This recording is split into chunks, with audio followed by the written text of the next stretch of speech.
You're listening to Parenting Our Future with certified parent coach Robbin McManne, author of The Yelling Cure and founder of Parenting for Connection. My podcast is all about providing you with the tools and solutions you need in your parenting so you can create the family you always wanted. Hey parents, it's Robbin here. Before we dive into another episode of Parenting Our Future, I want to talk to you about something huge that has hit the movie theaters. It's Paw Patrol the Movie. Your kids are going to love it. The Paw Patrol is on a roll when their biggest rival, Humdinger, becomes mayor of nearby Adventure City and starts wreaking havoc. Ryder and everyone's favorite heroic pups kick into high gear to face the challenge head on. While one pup must face his past in Adventure City, the team finds help from a new ally, the savvy dachshund Liberty. Together armed with exciting new gadgets and gear, the Paw Patrol fights to save the citizens of Adventure City. Joining the Paw Patrol in their thrilling first big screen adventure are members from the original series cast, along with Ian Armitage, Marseille Martin, Yara Shahidi, Kim Kardashian West, Randall Park, Dax Shepard with Tyler Perry and Jimmy Kimmel, and introducing Will Brisbane. I know your kids are going to love it. I hope you'll go and take them to the movie theater soon to see Paw Patrol the movie. Hello, everybody. It's Robbin McManne here. I am so happy that you are back listening to Parenting Our Future. And as always, and especially today, I have a really, really special guest that's going to help us unravel some trauma and some old stuff in our past, in our past generations of our family, just to really help us show up as the best we can be in this life. So I want to welcome Dawn Taylor today. So Dawn Taylor is a professional butt kicker and hope giver. I love it. She's an international trauma specialist, life coach, and strategist. Dawn's journey into helping others heal began when she took her personal recovery from trauma that she experienced in her own life into her own hands. Dawn, welcome. Thank you for being here. Oh, I'm so honored. Thank you so much, Robbin. And, I love that you and I are, similar in that we've taken our pain and we've turned that into helping others. So I would love to just ask you a little bit about, what brought you to this work? And I know you are so effective at what you do. So what brought you here?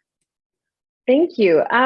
Yes, I had to. I had such an insane life that I remember at 18, I was laying in a hospital bed with a brain aneurysm and they were doing surgery.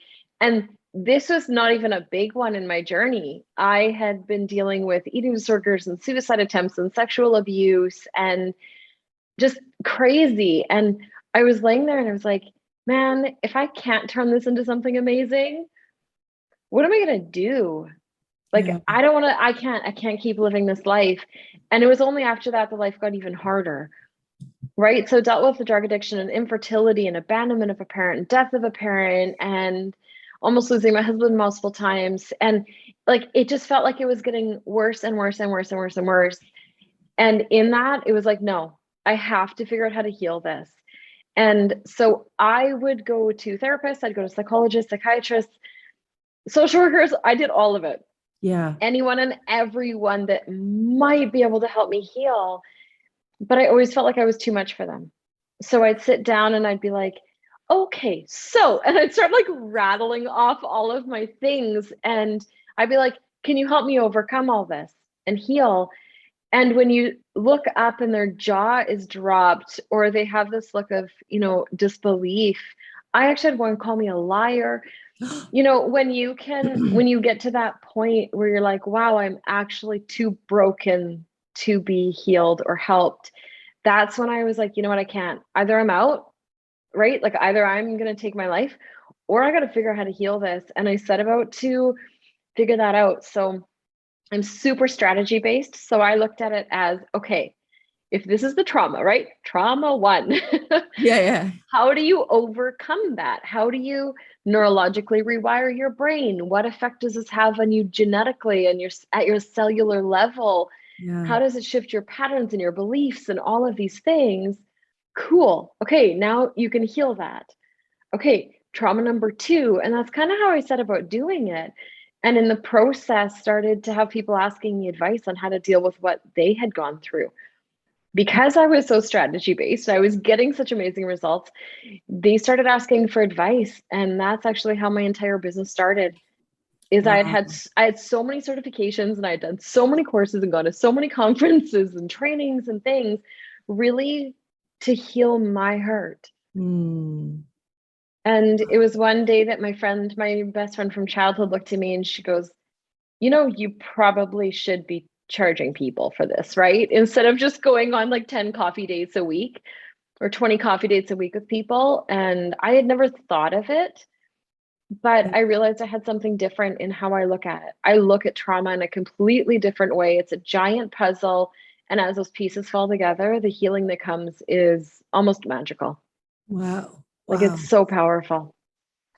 Well, one of the reasons why I wanted to talk to you so badly is because what happens when you have trauma that you haven't healed and now you have children, right? And so we're going to dive into that, right? Because that trauma, we can't help but Doesn't go it, away it doesn't unless you just face disappear it. when you have children, right? It doesn't at all. No. And one of the things that we started talking about when you and I first met was this generational parenting pattern, but also just how the generations impact us. And you really talked to I loved what you said about it. So can you talk about that a little bit? Just, I talk about it all the time, but I want to hear it from you. Absolutely. So I often hear this exact comment from youth. So I don't work with small children, but I do work with, I love kind of like the 15 and up range, and adults, people into their late 80s I've even worked with.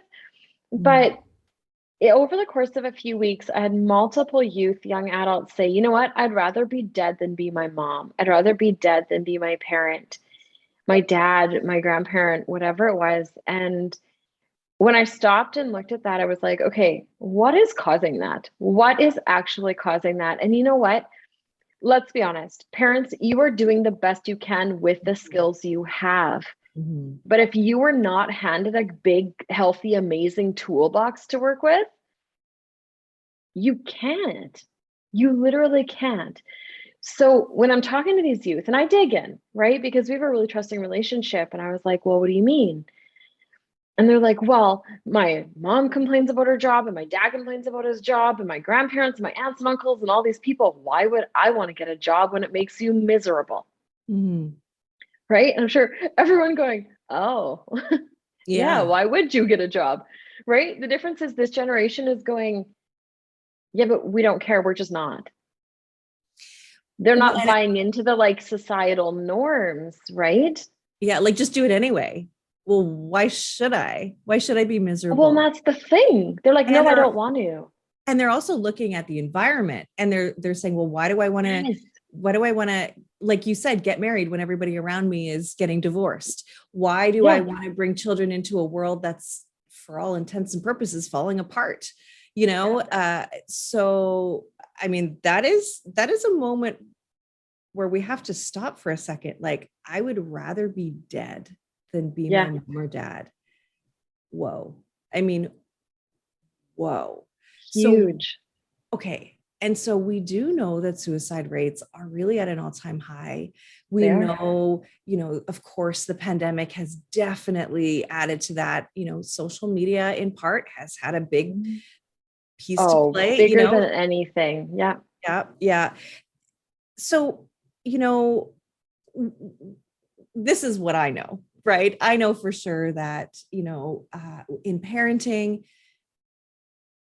we don't always have the best childhood, right? No. And unfortunately, unless we really know how to do it differently, unless we know how to be intentional, we default to the subconscious mind, and we are sort of on autopilot. All the time.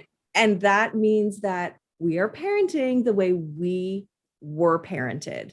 And our Always. parents were parented the way they were parented us the way they were parented, and so on and so on and so on, right? All the way back, Oh, right? and what's interesting is like epigenetics is the science behind the fact that we hold our ancestors' trauma in our DNA for up to 3 generations. Right? Okay. Like, think about What? that for a sec.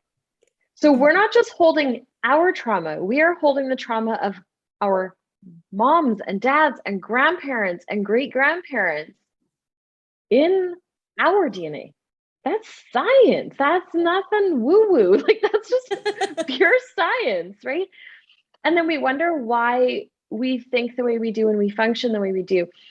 And so I know in my own personal story, I sat down one time and I was like, okay, there's like generational stuff going on here. My dad didn't just abandon me because he abandoned me and my siblings or walk away, right? Because when you track it, it's like, oh, wait, his dad did that Exactly. to him, Exactly. right? But the interesting piece of this is we go one of two ways. Either we go exactly the same as our parents, or we like pendulum swing and do the complete polar opposite, believing we're doing even better and we're actually doing no better. Right. And you can It's actually actually just see, as bad.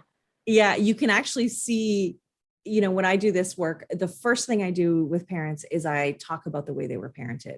It's the first thing that I do. Oh, And you can yeah.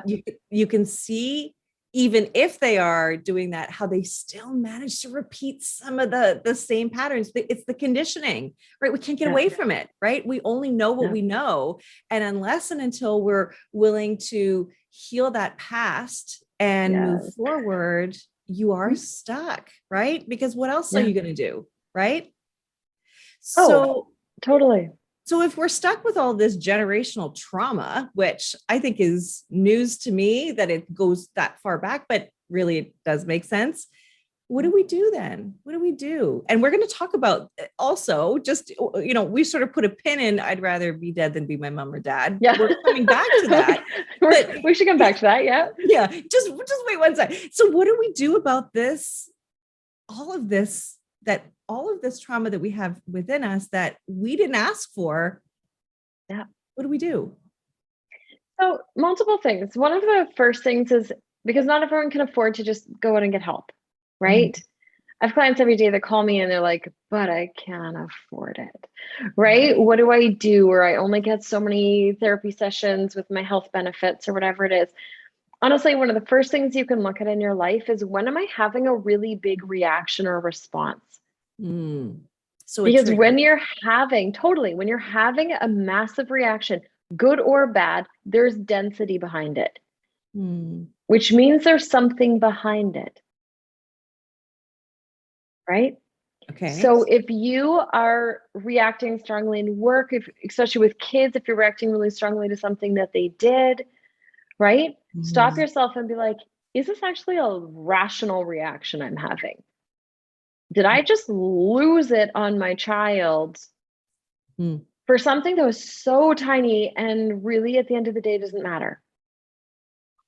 Right. Did I just overdo it in gifting things to my kid and trying to appease them and trying to make them super happy and not put healthy boundaries up in a way that I deep down know isn't the right thing? Right? Because any of those times that we're doing that, there is something attached to it. There's something from our own childhood attached to it. Is it that you were raised in a house with transactional love, where the only way you were shown love was belongings, or you weren't given anything ever and you attached that to not being loved? So now you overdo it with your own kids. Yeah. Right? And then the unfortunate thing about that too is that oftentimes then we label them as ungrateful. Right? And we're labeling them as ungrateful. And it's like, no, they don't need 90% of what you're giving them. Yeah. They don't even desire it. They don't want it. Because deep down, what most of those kids want is they actually just want your attention. Yes, they just want us. Just us. Just Just us. us. No bells They and don't, whistles. no. Like, sit with them, go for a drive with them. Literally, like, go to Starbucks or go somewhere and grab a coffee and grab them a hot chocolate or whatever they want, and just go for a drive around neighborhoods and be like, how are you doing? Listen to their crazy stories, listen to their rants about things, listen to some weird philosophical idea that they came up with. Yeah. They want you to put your phone down and just see them, right? They want that connection. And we're really bad at doing that. We're so bad at doing that.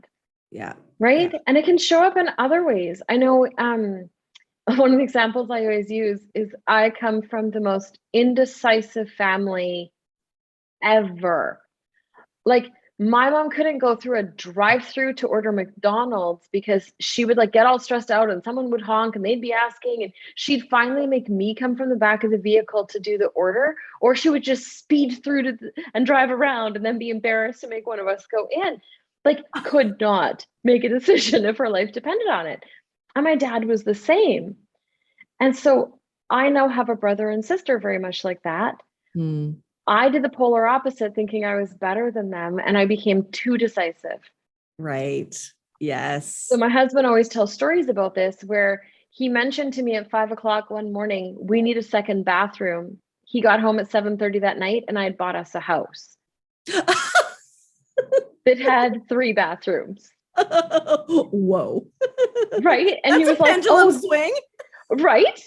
But a huge pendulum swing. It's not actually that much healthier though. Right. 100%. Because there's no thought going into it. I didn't look at 50 houses. I just like went, looked, bought, right? Like Yeah. I had the mortgage figured out. I was like, you need to come look at a house. I bought it. I signed the paperwork and I had power of attorney so I could without him. And he was like, oh, okay, cool. But that's how I function, right? And so I've had to really put healthy boundaries in place for myself, knowing that that's a trauma response. Right. Knowing that that is such a trauma response that I now have to have really healthy boundaries on myself to not continually do that. You know what? That's just it.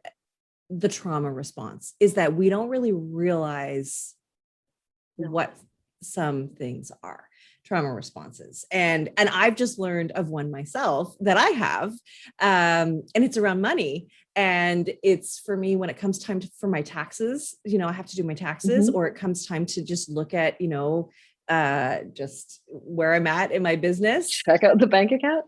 Yeah. I avoid it. I don't want to talk about it.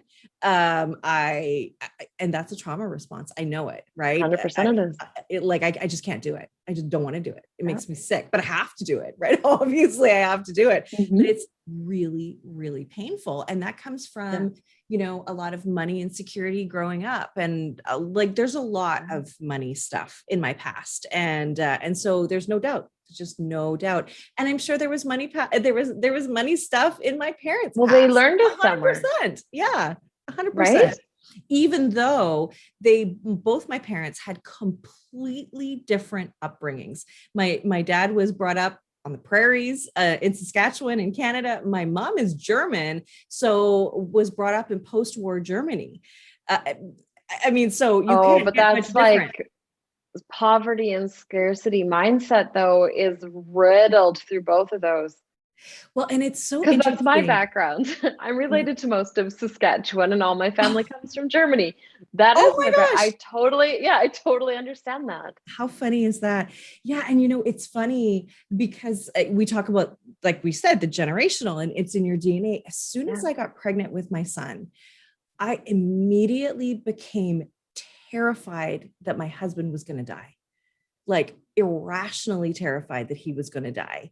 And I'm sure that was trauma from the past, whether it was from my grandmother on my mom's side, and my grandfather did die when my mom was really young. My mom and her sister were orphans at young teenage years, around 14 from my mom.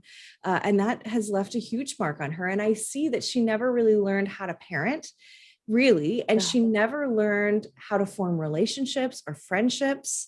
And you see that play out today. You see that play out today. And even in the way she parented me, I see she just didn't get it. Like she didn't get the way people do things, right? Like have sleepovers and have parties. Like I just never was allowed to do that because she didn't understand it, and so then that leads to me having feelings about it, right? And then, so you just see it play out, and it takes a minute to all the time. You just have to stop for a second and just ask why, right? Like, how come I'm having this reaction, right? Yeah. Oh, 100%. And really stop and look at it and be like, is this my reaction or is this somebody else's? Right. right? Same with like expectations on who you're going to be as a parent and how you're going to behave and how you're going to treat your kids and how you're going to be as a spouse, all of these things. So much of it is expectations, Yeah. right? Yeah. And others' expectations of you. How many of those are expectations of yourself, Mm-hmm. right?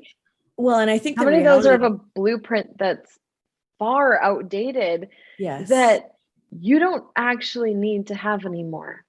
Right. Right. I was laughing with a client this week. We were, so I have a trauma healing retreat. So think of it as like rehab for your mental health. And clients can come to me. I also do one-on-one, but clients can come to me right on my property and we can do like immersion style trauma work. Mm. And we were grocery shopping one day because a lot of her trauma was around food. And we were laughing because she was feeling so much guilt and shame over like certain specific meals that she'd give her son. And she's like, Mm. oh, he just loves those Pop-Tarts. I'm like, but we did too. And she was like, what? And I said, yes, studies have come out, things have shown up that like we need more fruits and veggies. We need to actually be more careful with our diets. I said, but we're good. And we lived on that. Like, how many of us lived on fruit roll-ups and Kraft dinner and, you know, Ichiban noodles from the gas station at lunch? Like, we lived on that stuff and turned out perfectly fine. Right. And I was like, so is this your expectation of you, or is it someone else's expectation that they put on you? Yeah. Yeah. And it came down to her mom. Mm-hmm. Her mom was raised in an environment where she was very like, there was a lot of abuse, there was a lot of trauma, there was a lot of really negative stuff that happened, who it then got brought into her childhood. Right. So then she was raised that way, which just caused more issues. Right. And it was continually this, you have to look perfect, be perfect, act perfect, do everything to get my love. Right. Right. So as a 9-year-old, she's now going to Weight Watchers with her mom because that's the only way she can get her mom's love. Oh, right? Because it's my heart. transactional. There's an action that has to be attached to it. You don't just get free love. Right. And so now, as a parent, her son has hit that same age, right? Well, guess what? She's trauma responding and trying to now hyper control everything. Oh, Right. So when you can dig in and deal with your stuff, when you can deal with your hurt, your pain, your trauma, and then have those open conversations with your kid about like, hey, this has nothing to do with you. This is actually because of how I was raised. This has nothing to do with you. Yeah. If I do this, when I do this, can you alert me to it? Right. Right. Yeah. Because sadly, kids these days are more emotionally intelligent than most adults because they're learning it. They're learning it. Yeah. They see it. They know exactly what's going on, which is why they're making comments like, I'd rather be dead than be my parent. Oh. Well, and I think the reality is we all have blind spots that we can't see too. And this is where 100%. we need some help too, right? And just shedding some light on, what we're doing. We may not even be aware of it. And I think that that's where our kids come in, because our kids are really truth tellers too. Like they'll just say, Mom, you're being stupid, or you're being an idiot. So they're going to say it in maybe hurtful ways. They totally right? will. They'll say it in hurtful ways. They may say to you, Mom, I'd rather be dead than be you. Right. And like, talk about a stab to the heart. Gut punch. But then it is your signal to say, okay, hang on. That is a massive reaction from my child. Yeah. Whoa, I got to look at this. I've got to look at this because that's not okay. Right. And by the way, one of the things I love about the retreat that you have and where people stay on the property is the rage room. Yes. I laugh when I say it only because I would love that. I would love that. I would love to just scream Come my on head over and have a tantrum. Come on over. Yeah. Right? Like how cathartic is that? That's gotta be amazing. It's amazing. Yeah. Yeah. Absolutely amazing. People love that room. Yeah. And you know what? To give yourself permission to rage, wow, without shame, without, Just guilt, curiosity. just like, whoa. And the thing is, it's not going to kill you to lose your, like to just lose it. Lose your mind. Lose it. Yeah. In Like, a healthy way. Here's yeah. the thing though, you got to do it in a healthy way. Right. Right. Right? Because otherwise what happens is you let off these little like gas releases where it's like you let out this like spurt of anger and then you're like, oh, got to control it again. You pull it back in. Mm-hmm. And all that's doing is just releasing like these little tiny bits of room almost for you to just build up more anger. Right. So yeah, I actually teach people how to get angry, how to release their anger and rage fully. Yeah. So it's like completely out of their body. And then how to know to check for it so they can keep doing it on their own. Yeah. Because Wow. we aren't taught these things. No, we aren't. And that's and that it's becoming more and more clear that that's what we need to learn is how to feel our feelings. It's okay to feel our feelings. And when we look at our kids come to us fully willing to feel their feelings, and we are the ones with the problem about it. Like we're Oh the my ones who are gosh. uncomfortable, Stop right? being angry. Stop, just use your Take it, words. just calm down. I'd like you to tell somebody in your rage room, could you just use your words? Like there are Right? no friggin' words. There are Well, no words, and right? honestly, when they do finally come out with words, they're probably all profanity Yeah. because those are the only words that might possibly explain what it is that they're thinking. Yeah, Right? exactly. And it's funny because when I'm doing anger work with people, like they hit a point where it's like the anger kind of hits their heart and then they get scared and they want to stop. And then they're trying to be like, but I just, and I'm like, no. Just scream and rage. Like you're Yeah. okay. Yeah. You don't have to explain what's going on in your body right now. You don't have to explain why you're feeling the way you're feeling or any of that. Just let it out. Yeah. Yeah. Right. And So we're so bad at that with kids. We're yeah. always like, let's just teach you to meditate. Let's just listen to calmer music. What I'm like, about oh, just you're yoga? angry? Go scream into your pillow. And when you're feeling Yeah. better, come back and let's Mhm. have a conversation. Yeah. Oh, Yeah. you're really angry at me? You know what? That's okay. I can handle it. Let it out. Right. Because I'm going to It's love you no matter what. well, and that is the message, right? That is the message. We need to heal ourselves and we need to look at these things. And of course, not everybody is able to, like you said, have a parent coach, have you in their life, to navigate through this. So really what you're saying is show up in your life with some curiosity, right? How come this is upsetting me so much? Let me look into this. And so what I'd love to do is share a parenting tool that I have. This is the signature tool that I have. And I think it really aligns really well with what we're talking about. Mm-hmm. And so you haven't heard it before, and I'm just going to share it with you as we go. So this is what I teach parents to do. It's called the Parent Pass, and it's an acronym for pause, ask, show empathy, and solutions. So the first thing is when you are activated, right? So when you're really mad, when you're really sad, when you're whatever your big emotion is, right? Totally. For you to just stop for a second, right? And put space between, either your child that's upset you, just your feelings, like just put some space there and not go in autopilot, right? Because autopilot, you're going to say something you can't take back.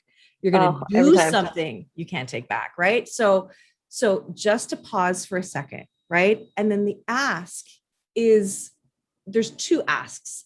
One is ask yourself, like, is this about me? Like, am I reacting because I had a bad day?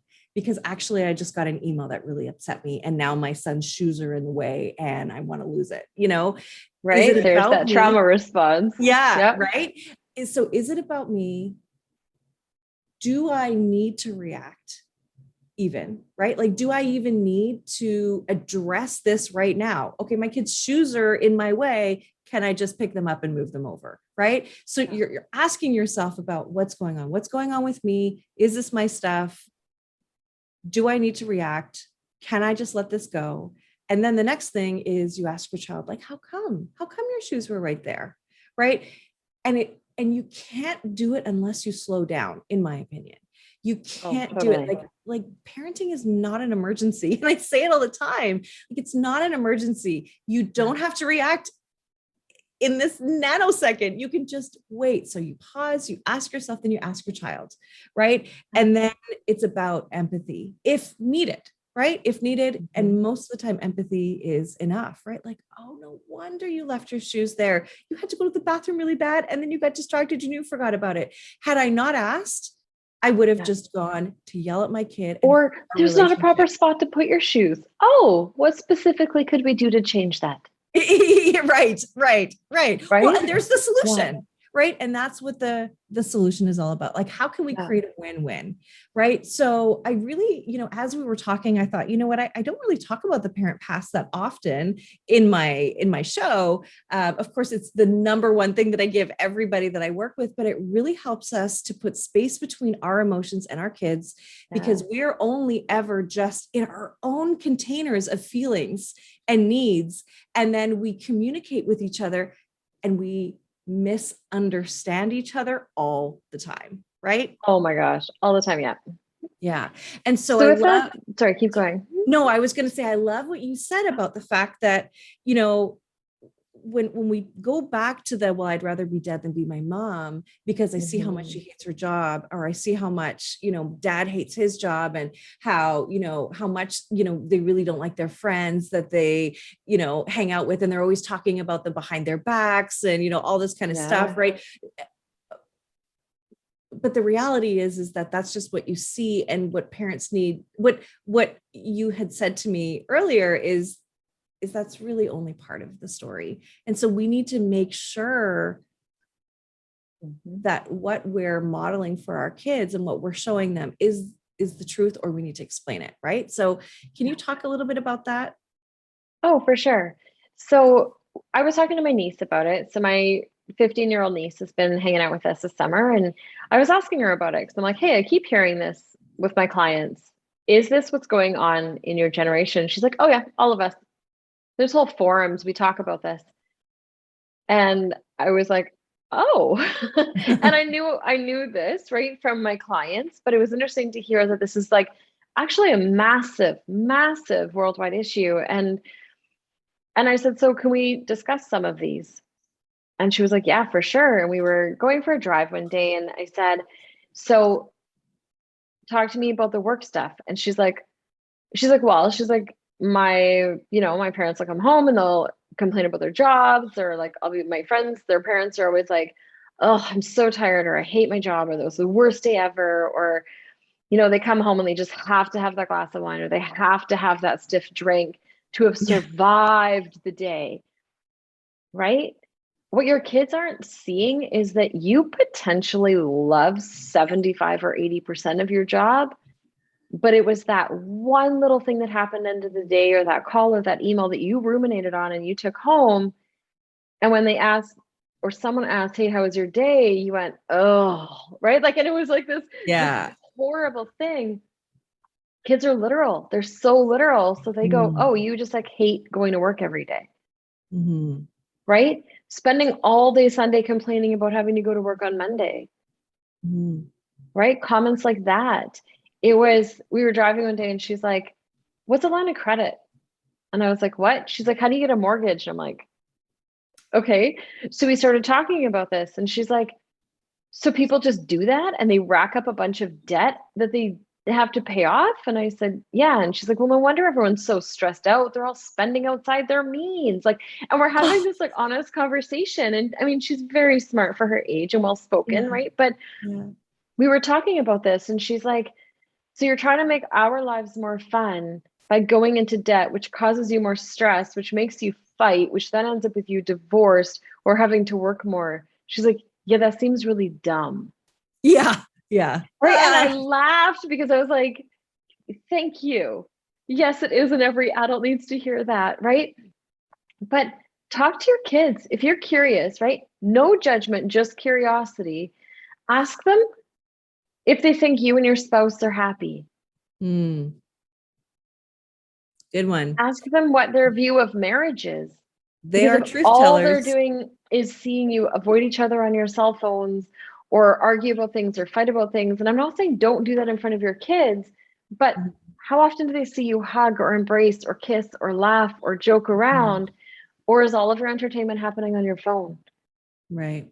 Right? Are you forgetting how to do that? How to play with your kids, how to play with each other and actually enjoy each other? Right? Yeah. Ask your kids if they think you love your job. Yeah. Right? Ask them. Ask them Yeah. what their thoughts are on it. If you love being a parent. How many Yeah. kids will actually flat out say, no, I don't think, I think you wished I'd never been born. Oh, Like, we have to do better. Like, we yeah. have to do better as a society and as parents to be like, you know what? No, I am hurting or I'm dealing with my own trauma or whatever it is. But I'm going to go through the discomfort of healing. I'm going to go through the discomfort of facing my demons, facing my fears, facing my anger, facing those things so that my child has a better chance. And I think the reality is that when we become figures of instability for our kids, they freak out and they don't know, Yes. they don't have a compass. If we don't know what we're doing, they're like, uh-oh, okay, now I got to hustle for everything. I got to hustle to make sure I get the attention that I need because I don't trust that you're going to give me the attention. And when they're asking 100%. for these things, they ask for it in really the most unloving ways, right? And they don't mean to they don't do that. it in like their big words. They're not like, I need your attention. They turn into a nasty, spiteful little jerk. Yeah. Right? Or they get in fights, or they insult you, or they yell at you, or they act all sullen and disappear into their bedrooms and hide. And you know, I was talking to a youth the other day, and I coached the mom and dad, and they were like, "Hey, they're divorced, a couple, and they're like, hey, would you be willing to just talk to our son? Because we're struggling with him." And I was like, yeah. And I said, so when you go to your room, let me guess what you want. And he goes, what? I'm like, you want them to frickin' chase you. You want them to fight for you. And he's like, yeah. And I said, not just ignore you and leave you there. And he's like, no, this is coming from a 14-year-old kid. Yeah. Right? We've got to listen. We've got to listen with an open mind and an open heart, because they tell the truth, right? They tell the truth. We're just scared to hear it. And we can't parent through fear. That doesn't help anybody, right? And we want to grow our kids to thrive, right? So I love that. Like, ask them, what do you think about? Like, do you think do we have a happy family, right? I love those questions that you have. Do you think I love my job? Make sure that you tell them you're not going to get in trouble. Yeah, of course. Yeah. You're not in trouble. There's no judgment, right? Like, I'm actually just really curious because I realized that you might not actually know how I feel. Because you see this little tiny piece of me at home. Right? I'm so much more than that. Yeah. Totally. Yeah. And apparently I'm also my ancestors, and I didn't know that I was going to be my ancestors either. And so are you. Totally. Oh my gosh. Well, this is huge. And look, this is just the tip of the iceberg. I mean, it really is.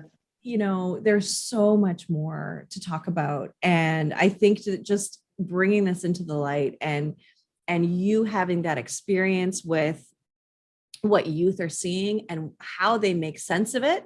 Oh, you're miserable. Why would I want that? Right. And so just shining a light on it, I think is really powerful. So I really hope, everybody that listened got a lot out of this. And, any last words that you would say to the parents listening about trauma, about their own trauma, and what they can do to connect with their kids? Yeah. For starters, for anyone who's feeling like you just got kicked and told you're a horrible parent, you're not. Oh no. You are absolutely killing it. You're doing amazing. Know that. Right? Like, know that you are. And I don't know you, but honestly, like, I'm so proud of any single person on this planet that is raising a child. Like, so proud. But it's time to sit back and look in the mirror and go, hey, wait. Is there something in my life? Is there something that happened to me in my childhood? Is there something about the way I was raised that could be potentially causing my child harm that I have zero intentions of doing, right? So, I mean, obviously you can contact Robbin or myself. My company is thetaylorway.ca. I'm on all social media. I mean, you can contact me. I would love to talk to people about trauma. I'm actually also trained as a subconscious imprinting technique practitioner, which goes into epigenetics and finds that trauma and heals it. So that is, it's an option, right? Yeah. But reach out for some tips on how to do that, and really stop and take a deep breath. Stop and take a deep breath and be like, you're doing really good. You're doing really, really good. Yeah. Well, right?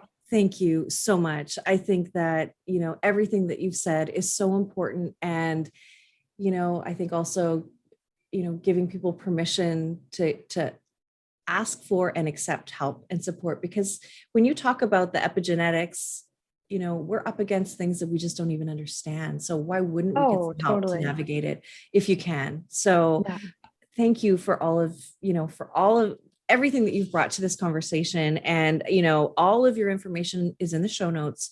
So please reach out to Dawn. She is as sparkly and wonderful as she sounds.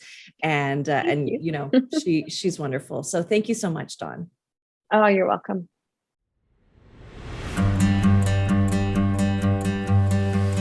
Thank you for listening to this edition of my podcast, Parenting Our Future. I'm parent coach Robbin McManne, and if you're enjoying this podcast, please share it with someone who you think might also need to hear this message. And don't forget to subscribe, and if you like my work, I would be grateful if you gave me a 5-star rating. For those of you who like my content and want more, visit me at yellingcurebook.com to get your copy of my book and to find other resources to help you. Until next time, I am wishing you and your family peace and connection.